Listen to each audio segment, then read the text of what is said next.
ओटी, पडवी, माझघर अशी रचना असलेलं हे कौलारू घर म्हणजे एका कवीचं जन्मस्थान.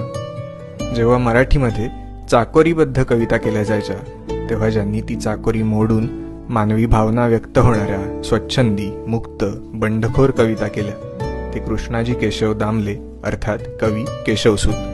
आणि रत्नागिरीतल्या मालगुण गावातलं हे त्यांचं जन्मस्थान. इथे केशवसूतांच्या कविता विशिष्ट पद्धतीने प्रदर्शित केल्यात. त्यांची प्रसिद्ध कविता तुतारी त्याचं प्रतिकात्मक रूप आपल्याला इथे बघायला मिळतं. तसंच मराठीतले वेगवेगळे साहित्यिक आणि त्यांच्या रचना वाचायला मिळतात. काही साहित्यिक असे असतात की ते ज्या भाषेत काम करतात त्या भाषेचा दर्जा वाढतो.